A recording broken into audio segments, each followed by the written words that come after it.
Welcome to another edition of In the Weeds with Ikard and Lehman, presented by Riverwind Casino.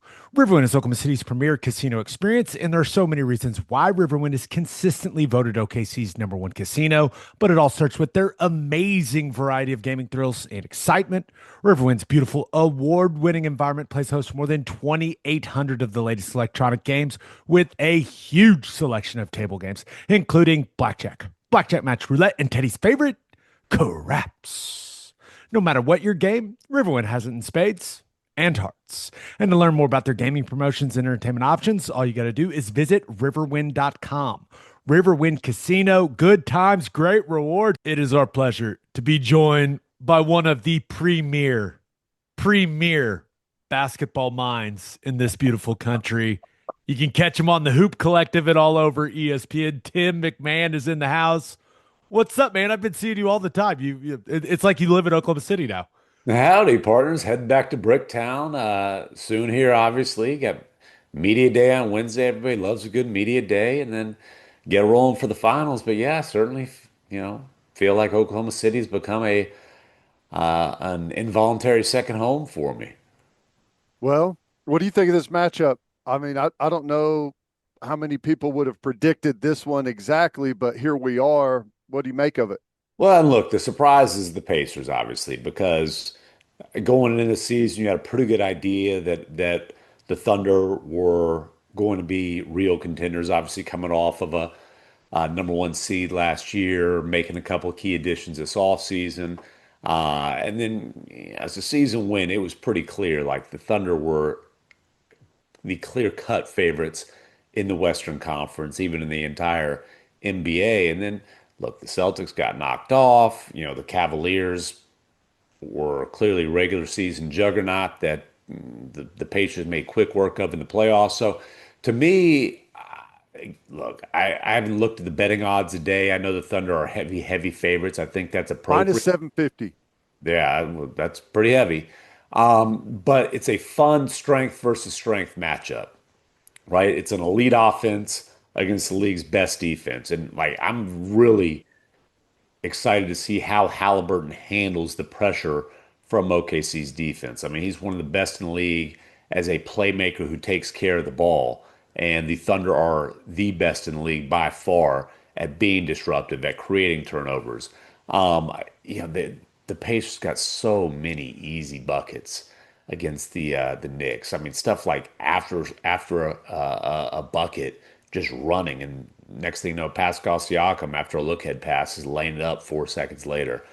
I don't think they're going to get those kind of buckets against the Thunder. But again, I'm excited to see how Halliburton in particular handles the pressure of dealing with a Lou Dort and a Casey Wallace and an Alex Caruso, and then just the swarming behind those guys.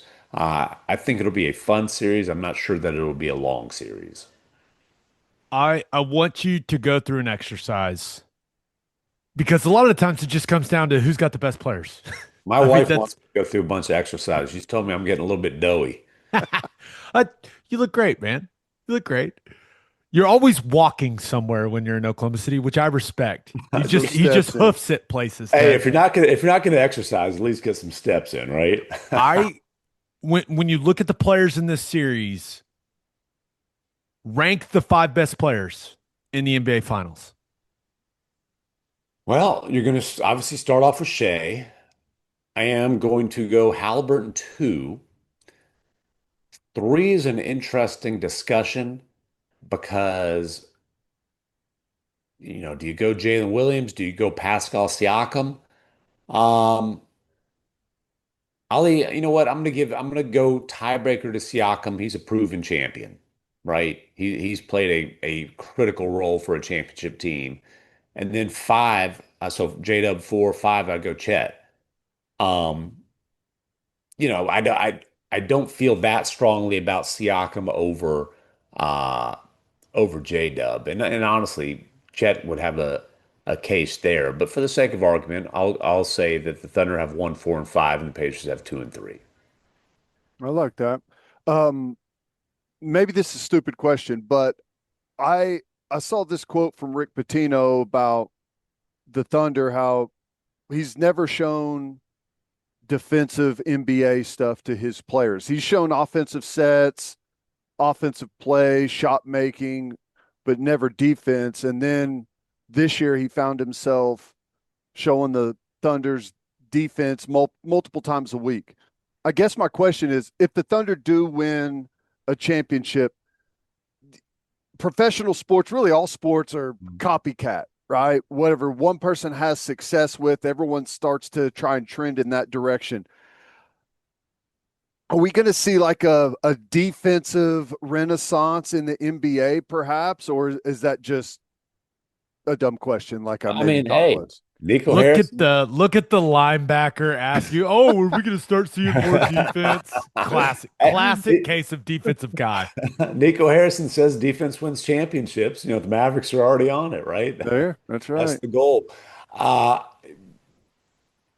Defense, building that kind of defense is a heck of a lot easier said than done.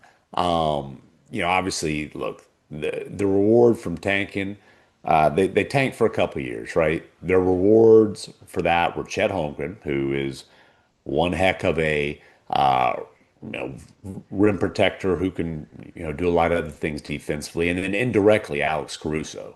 It was Josh Giddey who you parlayed in Alex Caruso. There's not a lot of Alex Carusos out there. There's not a lot. Speaking of linebackers, there's not a lot of Lou Dorts. I think that you'll like teams will try to prioritize defense, but I don't know that another team's going to be able to build a defense of this caliber. Like if you think about it, I would argue that the Thunder have three of the top 10 perimeter defenders in the NBA. I mean, Lou Dort's absolutely on that list. He's a top three perimeter defender at least. Um, Caruso's on that list. And honestly, Case and Wallace might be the best on-ball defender of any of them. I mean, Case and Wallace is ridiculous. And then I didn't even mention Jalen Williams, who's second team all defense. Shea is a great defensive playmaker. He's not necessarily a stopper, but he's a great playmaker. To have two rim protectors like they do, yeah, I think you might see a lot of teams leaning towards defense. Um, but I don't know that you're going to see any that are going to be able to build one like that. Looking at the Pacers and how they, let's be real, like everyone is picking the Thunder. Not many people are giving the Pacers much of a chance in this thing. We know that Siakam and Halliburton have to be good in the series, Yeah. or else it's going to be a very short series. But who's maybe the other guy or a couple other guys for them, Tim, that have to step up in a big way for them to have a chance against the Thunder? Well, I think it's their two kind of role players in the starting lineup. Nimhard, another Canadian, a lot of Canadians in this series. Nimhard and Neesmith, and those are the two guys who are going to probably get the Shea and J.W. assignments. It's funny because the Pacers are going to have to play fast offensively, but then keep the Thunder from running to have a chance to win this series. So, like and everybody wants to play fast, but you don't want your opponent to be able to play fast, if that makes sense.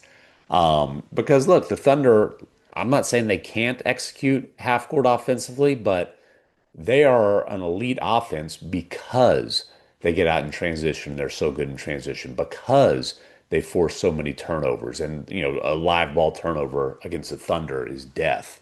They're just too good in the open court. So the Pacers have to keep the Thunder from being in those situations, but then the Pacers have to be able to get out and run themselves because you're just not going to be able to like grind out good possession after good possession in half court sets against a Thunder defense that has an opportunity to get set. So, um, I just think that Nimhard and D. Smith are going to have to be like spectacular defensively to put the Thunder, I'm sorry, to put the Pacers in position to pull off an upset.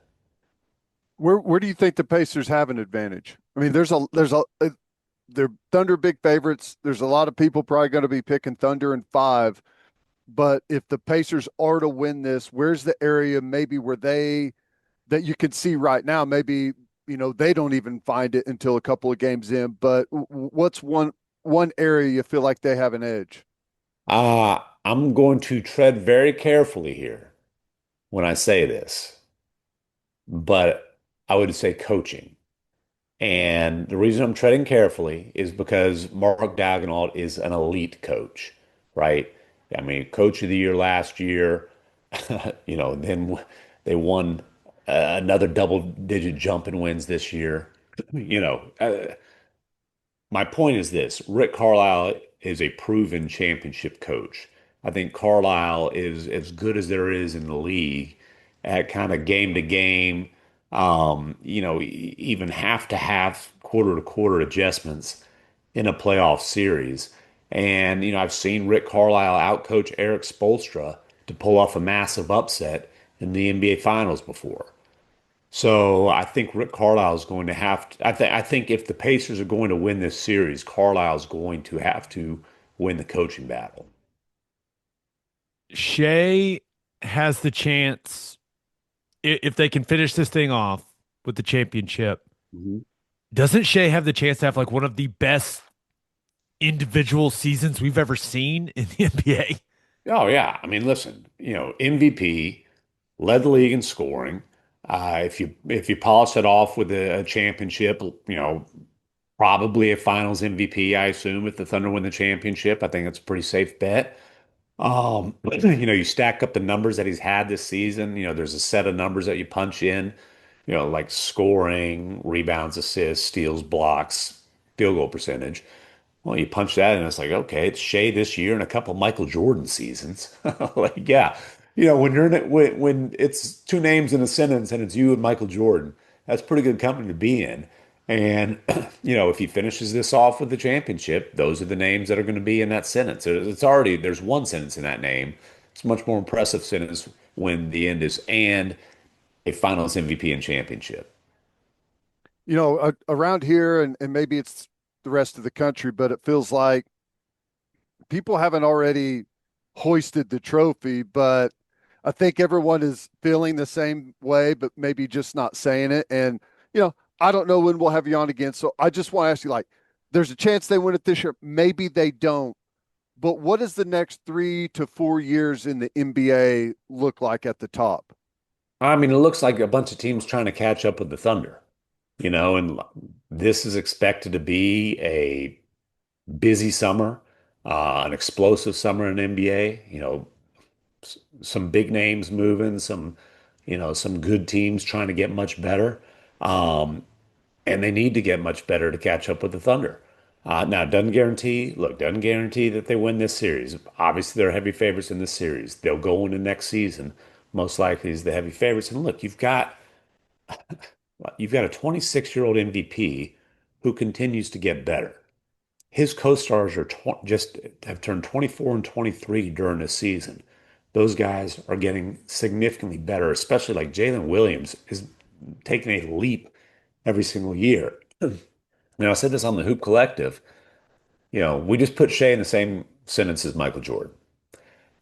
I want you guys to look at Scottie Pippen's third year and compare that to Jalen Williams' third year.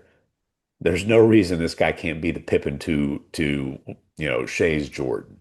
And then, Chet's a phenomenal number three guy. They've got all this young talent. Like the toughest thing for the Thunder, uh, I don't necessarily worry about how they'll handle success because they are such like a bunch of Boy Scouts, honestly. But that there are some challenges that come along with that. There's some challenges that are going to come along with them spending 4 or 5 days hearing how great they are going in the finals. But the biggest challenges for Sam Presti are going to be how to manage the payroll, right? He's eligible for a supermax extension.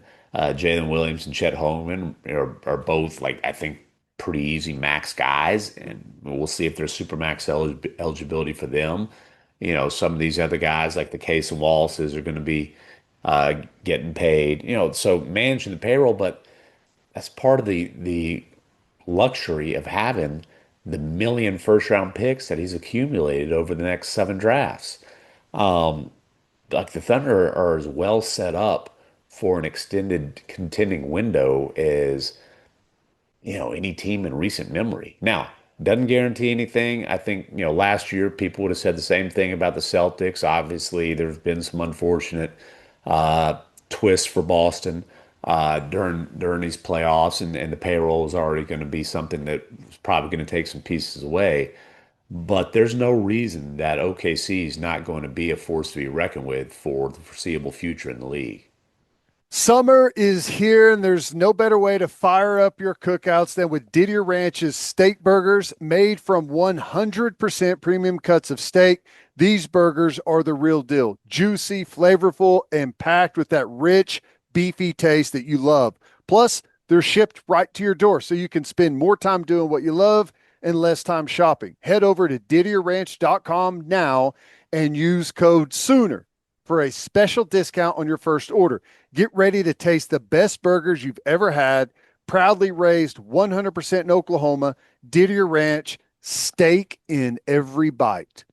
I know that you are a ball knower and that you are Oh, very excited for what this series is going to be on the court, but your network is in charge of broadcasting the finals, and there's a lot of ratings discussions and all this stuff because it's two of the smallest markets in the league.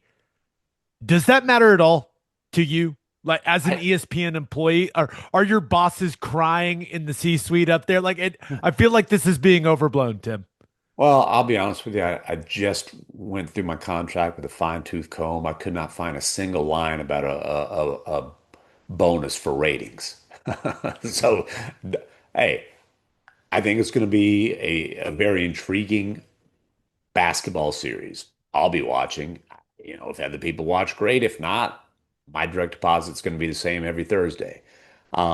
And quite frankly, the executives who might be sweating the ratings, I'm not important enough to be in contact with them anyway. So, so look, if the ratings are awesome, great. If they're not, again, it doesn't affect my life.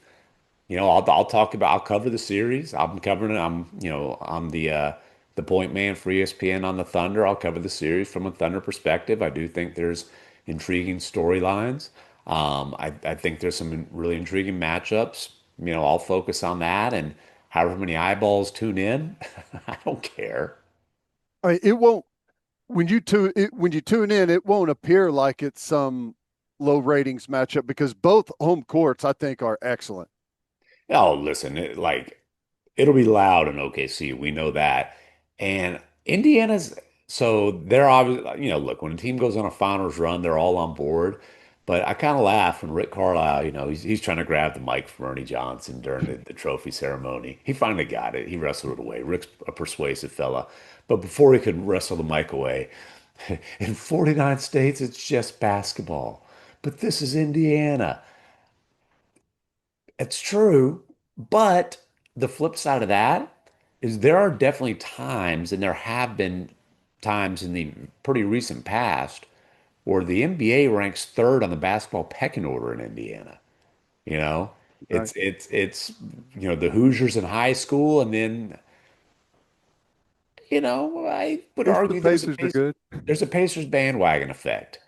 But the Pacers have absolutely given everybody in Indiana a reason to hop on the bandwagon. And the thing about it's not just that the Pacers are good, they're fun. Like they play a really fun, entertaining style of basketball. And as a guy who's covered Rick Carlisle pretty extensively during his run in Dallas, I really see the roots of this Pacers team being the Mavericks championship team. That's the year where, Jay Kidd and Rick kind of were butting heads for a while, and Rick finally kind of handed the keys to the offense over to Jay Kidd and stopped calling plays and kind of changed the way that he coached to maximize the talents of a Hall of Fame point guard, playing fast, playing random, playing this style. And it's not like just because a coach isn't calling plays doesn't mean he's not coaching. You're coaching style, you're coaching spacing. There's like certain staples of the way that they play that Carlisle's coached. And what Carlisle's done a great job of with Hall of Fame point guards is figuring out how to maximize the talents of these guys. For Jay Kidd, it was run, run, run, play fast, play random. With Luca, It was give him the keys, but it's going to be more of a half court style. It's going to be a lot of high pick and roll. It's going to be the spacing. It's going to be like the wrestling match that he had with Porzingis about no, no, no, we're not. We don't need you posting up, buddy. You're either setting a screen and popping or rolling, or you're spaced on the other side of the floor. But with Halliburton, it's even a fast forwarded version of Jay Kidd, and Halliburton, man, this is an entertaining dude in every sense of the word. The style of play, like he plays as fast but under control as anybody in the league. The guy had the best assist to turnover ratio in the league, playing a million miles an hour, and one of the biggest, most prolific playmakers in the league. He plays fast, he plays under control, and he plays with flair. And I love the fact the man talks some trash and then he'll back it up. He'll hit what he thought was a game winner, but an OT forcing, yeah, shot in Madison Square Garden. He'd been waiting. Oh, he'd been waiting for the perfect time to bust out that Reggie Miller choke. Looking over, it's funny. Reggie Miller obviously is the best player in Pacers history. Like he's their version of Dirk, the one franchise guy. He wasn't able to get over the hump and that last little hump and get a ring, but I see a whole lot of Halliburton and Reggie Miller. They're different players, but in terms of personality and in terms of not just loving the stage, but rising to the moment on the stage. And so I'm excited to see how Halliburton rises to the moment with the final spotlight. And obviously he's not just his challenge isn't necessarily the spotlight. His challenge is rising to the moment while Lou Dort's in his jersey for 94 feet. And then oh goodness, Lou's checking out. Okay, here comes freaking Case and Wallace and Alex Caruso and the swarming help and all that kind of stuff. But Halliburton is absolutely one of the most entertaining players in the league. So that's going to be fun to watch. I am a big fan of Halliburton's. That being said, I will be saying some unforgivable things to him on Thursday night. Don't talk, don't, you're not allowed. I'll say this. If his dad's not allowed to sit courtside, you can't talk trash about his dad. Oh, I Fair's hope fair. his dad tries to sit courtside. I'll go nose to nose with Halliburton. I would have gone nose to nose with Chalamet if it would have been the Knicks, buddy. So I'm not. Listen, you've got courtside seats. If he Is it, if is Halliburton's this, dad wants to bark, let's do it, man. It's all oh, are good you fun. extending an invitation to sit in one of your seats is the No, question. no, no, no, Okay, no, well, no, you don't no. then you don't hope he sits courtside bad enough. I just so you know, you do something like that, the Thunder not gonna be happy. Oh, are those Thunder folks kind of controlling like They that? just they tend to like to control who's sitting down there. Don't bring fans of the opposing team during the playoffs. Do you Don't think do you it. get Papa Halliburton put on one of those freebie t-shirts with Yeah. a little Loves logo on it? That's what we should do. If we win, Halliburton's dad has to put the T-shirt on. Like if it's Thunder in five, how that should be the bet. Halliburton's dad Okay, has to put the T-shirt on. okay. If the Pacers win, are you wearing a Halliburton jersey? I will put the yes sir shirt on. Okay. We have planned at I know a lot of people think it's going to be a short series. I have preliminary plans in place to be at game 6 if there is one. Oh, well. Well, So, Hey, you and guys could share a room in Indianapolis. maybe the guest room's open at the Halliburton house. I don't know. Yeah, there you go. Maybe me, Tim, and the Halliburtons. Let's do it. Dude, I can just we get have McAfee in there? He's got a line of those high-ranking I ESPN. I would assume McAfee's coming to Oklahoma City, right? To do a show, you would Nobody assume. tells me these things. The Hoop Collective will be there. Yeah. That's Oh, about as far up in the chain as I go. tell Wendy we're not gonna treat him the way that Knicks fans did. We're nice people here, okay? Listen, I'm between you two, Dusty's kind of gotten a little soft, but between you two and Big Rich, I've got plenty of security for Wendy and Bricktown. We're all right. We are welcoming people. Now I do have actually I have two more questions for you, and they're both very stupid, just so you know. The I'm first, accustomed to that from you. fair enough. The first, how will your pickup basketball finger injury affect your coverage of the series? So, well, it won't affect my coverage at all. And this is a little embarrassing because You guys are former NFL players, probably suffered a little bit more serious injuries, but it's a little swollen. I Oh can get the man. ring on, but it requires some lubrication. Requires some lubrication, but a little swollen, a little discolored there. Not too bad. It was a nice little like took a little left turn there and just a little pop. But the fact that I did it playing pickup basketball against middle schoolers is the best part. Hey, I was kicking their ass on the glass, though. I'll tell you that right now. I was dominant. The rule is I can't score in the paint unless we're down four. We weren't down four that game, baby. We were handling our business, and boop, boop, boop. Oh, there goes that. So no, now we do have informally. We've got pickup runs scheduled. I actually got to check on this. The day after game one is an off day, so we should definitely have a pickup run scheduled that day. And then hopefully we'll be having another one in Indiana. I've got to check with some folks up there in Indy about getting a gym. So if you could, do you have access to like, some athletic tape? Can you smuggle some of that in for me for game one? Because I'm definitely gonna have to do the little buddy tape thing and have little kind of the Spock little thing going on. We need to get him on the laser machine, maybe some PRP. Go ahead and inject that thing. We need you back at 100% instantly. Like I said, I don't. I'll just have to hold. I think I can even. I can't make like a full fist, but I think I can grip a microphone just fine. So I don't think. Oh, Okay. I think coverage wise, I'll be all right. You're there then. thank thank That goodness. And typing, oh, ooh, yeah, oh, a little pain. Oh boy, I got to hit that W. Ooh. No, I think I can handle it. then this question, does does Doris Burke realize she's like public enemy number one in Oklahoma City right now? Oh, listen, how could you not love Doris Burke? That's an I'm just Oklahoma. telling you, man, Thunder fans are mad at her. I've always been a big fan, and the free throw merchant stuff has really rubbed a lot of Thunder Free people the wrong throw way. merchant. I'm just telling you, man. Does she Free know? Does throw she know? merchant.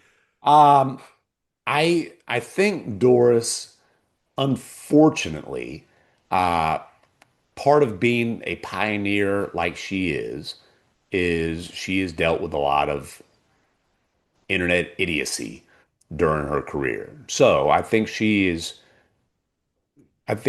is pretty accustomed to tuning out, I should say, idiots on the internet. And, there's idiots on the internet everywhere. I know most folks in Oklahoma don't even have like a strong internet connection. Easy. What? Wow. Easy. What you guys were just Wow. telling me about You're Andrew's covering supposition? the Thunder for the finals, dude. What are you doing? We I'm don't taking edit some heat. anything out of this I'm podcast. taking I'm taking some heat off of Doris. What do you mean? I'm being a good teammate. This, this, this is like when you don't get any of the glory, but you're sticking your nose in there and blocking for your teammates. That's what I'm doing. You should be accustomed to this. Setting the high screen. I love it. No, Doris will be just fine. Doris is obviously great at her job. I will say that, like this idea that Shea's only great or that Shea only led the league in scoring, and because he's a free throw merchant, whatever that's supposed to mean. I think it's silly. I don't think Doris has ever said anything along those lines. I think people hear one thing and then, want to like take it to the 10th level. Um, but like, dude, does he hunt for fouls? Sure. So does every great scorer in the NBA. Like, you don't think Jalen Brunson hunts for fouls? Are you kidding me? You don't think Luka Doncic hunts for fouls? You don't like we can go on down the list. Every great scorer in the NBA hunts for fouls, and James Harden was a master at it. And hey, Shea is pretty good at it. You got to acknowledge that. It is a skill that he has mastered. He's got some tricks, and this is an old Harden trick. He's got the trick where he'll hook with that off arm and then flail. Oh, that's a good one. Those little refs, boy, they'll fall for that one over and over again. The other thing that Shea is elite at, and this is something that David Adelman he tried to complain about this some during the second round series against the Nuggets. Shea is so good at initiating the contact and like creating space by creating contact. And dude, he's lean and he's wiry. Ask those guys who are taking that little shoulder that, it's not like a full push with a forearm, but it's just enough of a bump. Ask those guys that are taking that bump to the chest how strong he is. Because how many times have you seen him where it's bump and suddenly he's got like 2 feet of space to get his jumper off? And then if you try to be like the challenge there is if you try to initiate the contact on him, you're probably going to get a whistle.